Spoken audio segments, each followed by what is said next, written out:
Merci, Monsieur le ministre. La parole est à Madame Marianne Dubois. Merci, Monsieur le Président.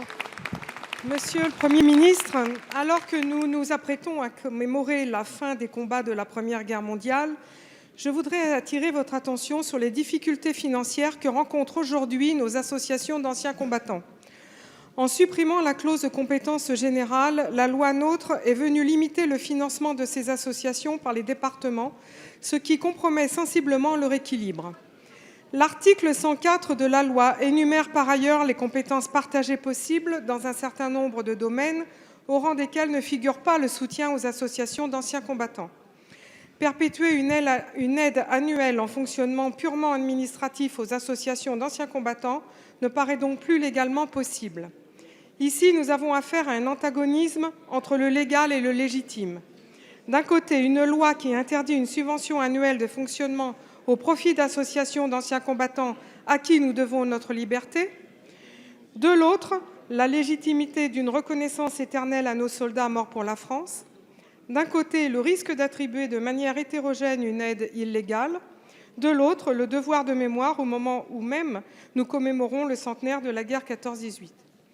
Il est inconcevable que les départements soient contraints à de réelles contorsions avec le droit pour financer leurs associations d'anciens combattants, comme le rattachement au titre de l'éducation populaire, ou à mettre en avant des arguties juridiques pour leur expliquer que la loi NOTRe est malheureusement responsable de leur extinction.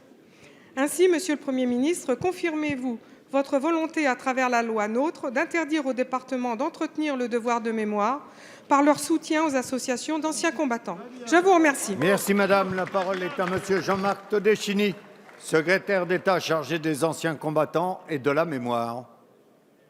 Oui, Monsieur le Président, Madame la députée Dubois, vous m'interrogez sur le financement des associations d'anciens combattants suite à l'entrée en vigueur de la loi NOTRe qui supprime la clause de compétence générale des régions et des départements et qui ne concernera désormais que les communes.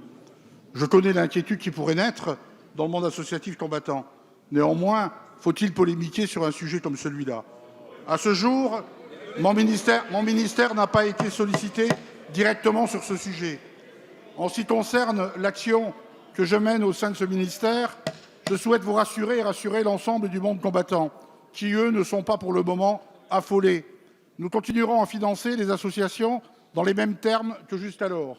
L'ensemble des opérateurs et les services de l'État sont mobilisés à travers la Direction de la mémoire, du patrimoine et des archives du ministère de la Défense, l'Office national des anciens combattants et victimes de guerre et la mission du centenaire au plus près des territoires.